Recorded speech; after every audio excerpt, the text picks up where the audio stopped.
The galaxy was a quiet place once, full of stars that shone without question, planets that revolved with patient precision, and civilizations that had grown confident in their permanence. Humans, small and fragile compared to some, had only recently ventured beyond their cradle, yet they carried within them a stubbornness that no cosmic force could easily break. The first disaster came like a whisper and ended like a scream, a series of gamma-ray bursts, traveling faster than thought, annihilating entire worlds before anyone could react. Civilizations that had existed for millions of years vanished in a heartbeat. Humans, who had no fleets of indestructible warships or quantum minds to outthink the universe, survived because they adapted. They learned to hide, to build beneath surfaces, to burrow inside the bones of planets and asteroids, turning mining colonies into lifeboats. Lena Core watched from the observation deck of the Arkship Haven as a distant sun flared violently and then died, leaving darkness in its place. Around her, the crew murmured, frozen with fear and awe. She smiled faintly, a small, defiant gesture against the void. "We survive because we change," she said, her voice calm yet unwavering, echoing through the chamber. Humanity had learned quickly that endurance was not about size, speed, or firepower. It was about ingenuity, flexibility, and the will to keep going when everything else seemed lost. As the years passed, the disasters grew in scale and complexity. A wandering black hole tore through the spiral arms of the galaxy, swallowing entire star systems with a hunger that no fleet could outrun. Many species perished, fleeing in glittering ships that became nothing more than driftwood in a river of gravity. Humans adapted, navigating treacherous paths near neutron stars, using gravity itself as a tool to slingshot away from destruction. Captains like Eric Suntide became legends, steering fragile ships through impossible orbits with a mixture of calculation and intuition. "The universe wants to crush us," Eric would joke, "but it forgets we are slippery." Survival alone was never enough. Humans began to store knowledge in ways no one else had imagined. On living biomachines, in hidden libraries beneath the crust of planets, and within networks that could endure the annihilation of entire systems. Each disaster that swept through the stars became a lesson, each loss a reminder that life was precious and fleeting. Other civilizations, once dismissive, began to seek humans out, asking the same question over and over. How do they endure? How do they survive when everything else falls? By the time supernovae erupted in cascading waves across the galaxy, humanity was no longer merely surviving. They were thriving in shadows, ghost-like yet undeniable. They had learned to dance with destruction, to anticipate chaos, and to emerge stronger each time. Lena, now older, her hair streaked with silver, stood aboard Haven and watched the explosions light the darkness like fireworks. Her heart did not race in fear, but in resolve. "We endure," she whispered to herself, "because life matters, and we refuse to surrender to the void." The universe would continue to test them. Stars would die, worlds would crumble, and civilizations would falter. But humans, small and seemingly fragile, had discovered something that no other species could match: the ability to adapt, to innovate, and to persevere. Their legacy would not be monuments of steel or crystal towers, but the memory of a species that refused to bow to fate, that outlasted cosmic catastrophes, and that proved, against every odds, that life and the spark of human spirit could endure anything. As centuries passed, humanity became less like a single species and more like a force of nature, resilient, pervasive, and quietly unstoppable.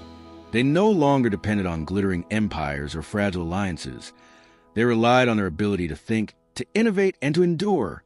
New generations were born aboard arkships and underground colonies, never seeing the blue sky of Earth, but learning the lessons of survival through stories, simulations, and the guidance of those who had witnessed the first great disasters. The third catastrophe arrived slowly, like a shadow stretching across the stars. Rogue hypernovae ignited, their energy cascading in unpredictable chains, threatening systems that had already been weakened by prior calamities. Civilizations panicked, scrambling fleets and resources in desperation. Entire councils dissolved into chaos, their members arguing over policies that would matter little when a star exploded beneath their feet. Humans, however, did not panic. They had learned the rhythm of survival, the subtle art of timing and movement. Colonies on distant moons became temporary refuges. Fleets slipped through warp tunnels carved along gravitational anomalies. Knowledge archives ensured that nothing, not even the sudden loss of a world, would erase human achievement. Young Aaron Silva, a captain only 27 standard cycles old, piloted a small fleet through the outskirts of a collapsing system. She had grown up hearing stories of Eric Suntide and the great navigators who bent gravity itself to their will. Now, she was one of them. The stars ahead pulsed with deadly light. Yet she maneuvered with steady hands, her crew trusting her instinct as much as her calculations. "Hold steady," she whispered into the calm, her voice calm, almost intimate, as if speaking to the universe itself. "We're not here to die, we're here to endure." Endurance became humanity's identity. While other species clung to fading cities or fled in luxury liners doomed by their size and weight, humans thrived in obscurity, in the cracks of the galaxy, where light barely reached and dangers lurked unseen. They mined asteroids and materials, converted barren moons into fertile habitats, and even harnessed the energy of dying stars to power their floating worlds. What others called desperation, humans called opportunity. They learned to see possibility in places where others saw only annihilation. It was not a solitary struggle. Humans formed subtle networks of communication across light years, exchanging knowledge and warning one another of impending cosmic threats. They became a silent backbone for fragile civilizations, offering guidance without demands, sharing strategies without expectation. Slowly, admiration turned into dependence. The galaxy began to see humans not just as survivors, but as architects of endurance, beings capable of withstanding chaos with grace and intelligence. Yet for all their achievements, humanity never forgot vulnerability. The memory of lost worlds, of friends and allies swept away by bursts and collapses, remained etched in their consciousness. Every victory over a disaster was tempered by grief. Every innovation born of necessity carried the weight of survival. This humility, this recognition of life's fragility, became their strength. They understood that to endure was not to conquer, but to preserve, to adapt, and to respect the delicate balance of existence amidst a universe that often seemed indifferent to it. And as the galactic storms raged on, humans continued, moving silently through the void, rebuilding, learning, and surviving. Each disaster that claimed others only reminded them of a singular truth. The human spirit was a force that could not be extinguished, a light that persisted even when entire stars went dark. Humanity had learned to outlast calamity, not by brute strength, but by intelligence, resilience, and a relentless drive to endure. The fourth disaster came not as fire or radiation, but as silence. A mysterious plague of energy waves swept across communication networks, severing connections between star systems. Entire fleets became blind, drifting in the void with no guidance. Some civilizations collapsed under the weight of isolation, unable to coordinate survival or access the knowledge they relied on. Humans, however, had anticipated such vulnerabilities. They had built decentralized networks, systems that could operate independently yet synchronize when possible. They had trained crews to navigate not by signals, but by observation, instinct, and mathematical certainty. On a small arc ship orbiting a dim star, Captain Laven Mira guided her crew through the void without a single external signal. The ship's instruments hummed quietly, but every decision came from human judgment honed over centuries of surviving the impossible. "We adapt," she said to her team. "Not every threat can be predicted, but every threat can be endured." In the aftermath, humans became mentors to other species. They taught navigation without reliance on signals, survival without dependence on energy grids, and innovation without resources. It was not arrogance, but necessity. They had learned that knowledge itself could be the difference between life and extinction. Other species began to view humans not merely as survivors, but as the living embodiment of endurance. Then came the fifth and perhaps most devastating trial, a galactic-scale gravitational instability caused by colliding dark matter streams. Entire star clusters wobbled and tore the edges of reality itself. Planets fractured, suns went supernova prematurely, and the very fabric of space seemed to ripple with violent intent. Civilizations panicked. Fleets were thrown off course. Entire planetary populations were lost in the turmoil. Yet humans, as always, found a way. Using techniques developed over centuries, slingshot maneuvers, gravity-assisted arcs, and the careful monitoring of subtle cosmic shifts, human fleets threaded through the chaos like threads through a needle. On board the flagship Resolute, Admiral Kaelvorn coordinated a flotilla of arc ships, each carrying tens of thousands of people. "The universe may tear itself apart," he told his crew, voice steady over the comms, "but we will not be torn. Humanity endures because we do not yield to fear." By the end of the catastrophe, humanity had not only survived, they had grown stronger. They reclaimed fractured systems, rebuilt devastated colonies, and nurtured ecosystems that other species had abandoned. And in doing so, they discovered a truth that no technology alone could teach. Endurance required patience, creativity, and the willingness to embrace both risk and loss. Across the galaxy, the reputation of humans spread. Where once they were considered fragile, impulsive, and inconsequential, they were now seen as the architects of survival. Other civilizations came to humans not only for guidance, but for hope. The proof that even in a universe of disasters, persistence, ingenuity, and human spirit could prevail. Yet for all their triumphs, humans never lost their humility. They knew that the galaxy could still rise against them, that disasters would come again, and that the next trial might be beyond any prediction. And still, they moved forward quietly, resiliently, carrying with them the enduring lesson of their existence. That life is precious, intelligence is powerful, and survival is both an art and a responsibility. The galaxy, once familiar and orderly, had become a place of constant tension, a theater where forces far larger than any civilization could wield acted with indifferent cruelty. But humans had learned a fundamental truth. They did not need to be the largest or most powerful to endure. They only needed to be clever, adaptable, and unyielding. The centuries of disasters had taught them patience, observation, and the quiet art of persistence. On the arc ship Endurance, a vessel smaller than many other civilizations' warships but brimming with human ingenuity, Captain Celeravos monitored the movements of a particularly dangerous system. Stars burned in chains of supernovae, while rogue asteroids threatened to collide with inhabited moons. Other species had abandoned these systems, leaving them as tombs of possibility. Humans, however, saw opportunity. Solara's fleet was equipped with adaptive shields that absorb radiation, propulsion systems capable of instantaneous course correction, and autonomous drones that could reconstruct damaged habitats in real time. "We're going in," she said calmly, her voice firm over the comms. "Other species see death here. We see survival." Her crew, trained over generations of disasters, moved with precision.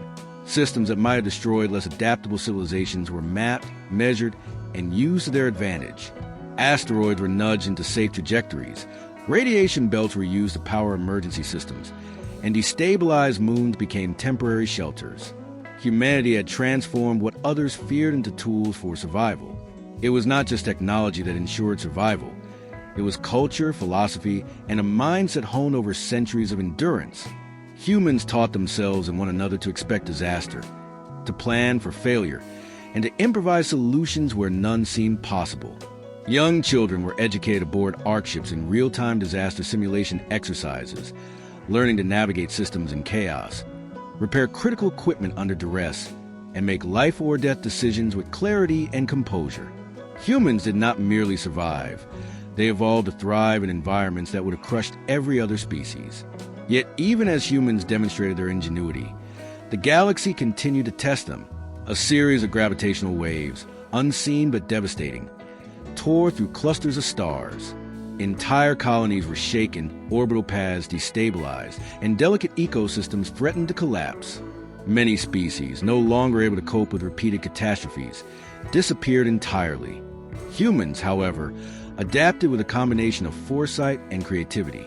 They deployed movable planetary shields, constructed artificial magnetic fields, and even learned to ride gravitational waves, using them as propulsion to escape imminent destruction.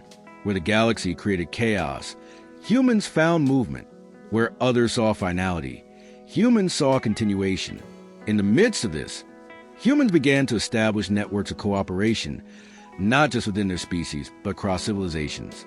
They offered assistance to struggling colonies, shared survival techniques, and facilitated the construction of shelters in otherwise uninhabitable systems. Many species who once mocked humanity's fragility now relied on them for guidance. They did not dominate. They enabled survival. Their influence was subtle but profound. A galaxy once driven by competition now increasingly leaned on human methods for endurance. Captain Celero watched the news feeds from distant colonies, noting their progress. A moon in the Hesperian cluster had been converted into a sustainable habitat using techniques humans had perfected decades ago. A fleet of ships, previously thought lost in a gravitational collapse, had been recovered and restored to full function by autonomous human repair drones. Everywhere humans touched, survival became possible. Yet they remained humble, knowing the universe's trials were far from over. One day, while surveying a recently stabilized system, Celera received a signal from a previously unknown region. The message was fragmented, distorted by interference, but the urgency was clear. A civilization was on the brink of extinction due to a chain reaction of collapsing stars. Humans did not hesitate.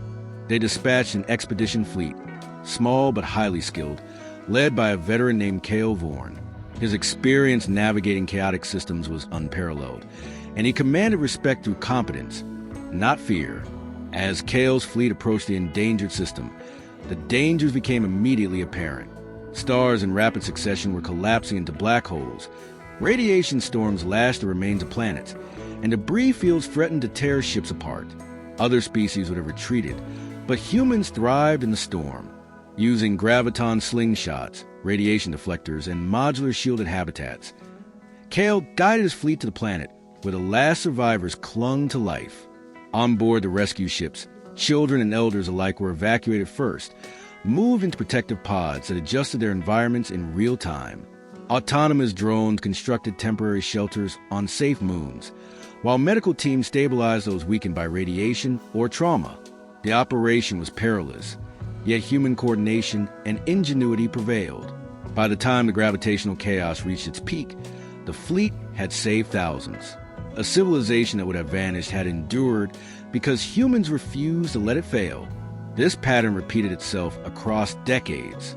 Every time a galaxy unleashed a new calamity, colliding neutron stars, plasma storms, rogue dark matter streams, humans responded not with panic, but with calculated action. They transformed impossibility into opportunity, chaos into order. Other species began to recognize a truth that had been evident to humans for generations. Survival was not guaranteed by power or size, but by intelligence, creativity, and a refusal to surrender to fear. It was during these centuries of repeated galactic crises that humanity began to leave a permanent mark. They established self-sustaining habitats on rogue planets, built floating cities within the atmospheres of gas giants, and constructed arcships capable of surviving the most violent cosmic phenomena. They trained generations in survival, diplomacy, and leadership, ensuring that every human carried the knowledge and resilience required to endure. And in the quiet moments between disasters, humans documented their history, culture, and philosophy, creating archives that could survive even if stars themselves went dark. The galaxy began to take notice. Species that had once dismissed humans as primitive now sought them out, asking for guidance, learning survival techniques, and adopting human methods for navigating catastrophic systems. Humans were no longer just survivors. They were teachers, mentors, and a symbol of endurance. Their influence was subtle but unmistakable. Where humans acted, life endured. Where humans led, hope prevailed. Despite their growing influence, humans never lost humility. They remembered the countless worlds, cultures, and lives lost to disasters that no one could fully predict. They understood that survival required both ingenuity and respect for the delicate balance of life. This philosophy became the foundation of human culture, instilled in every child born among the stars, every scientist experimenting in zero-gravity labs, every captain navigating treacherous systems. Humanity's strength was never in domination. It was in endurance, adaptability, and compassion. As millennia passed, the galaxy itself seemed to acknowledge humanity's unique role. Disasters continued, as they always would, but humans endured. Their colonies survived, their fleets thrived, and their knowledge spread. They had transformed what many civilizations considered weakness into the ultimate strength. And while other species occasionally rose to technological heights or military might, none could match humans in the quiet, patient art of outlasting catastrophe. In the end, humanity did not conquer the galaxy through war or domination. They conquered it through endurance. They outlasted gamma ray bursts, black holes, hypernova chains, gravitational chaos, and cosmic silence. They survived when others fell, not because they were invincible, but because they were prepared, adaptable, and unwavering in their commitment to life itself. And so, in the darkest reaches of space, where stars burned out and entire civilizations vanished, humanity continued to move forward, quietly, resolutely, like a pulse that refused to fade. They became the living proof that intelligence, courage, and compassion could outlast even the most violent forces of the universe. Life, fragile and fleeting, endured because humans refused to let it end. As Captain Celera Voss looked out from the observation deck of Endurance, she saw the vast void stretching endlessly before her, dotted with the faint glow of distant stars. She thought of the countless disasters humanity had survived, the civilizations they had aided, and the lessons written in the bones of destroyed worlds. And she smiled, knowing the truth that had guided humans for centuries. The galaxy could challenge them endlessly, but the human spirit would always endure, outlasting catastrophe itself.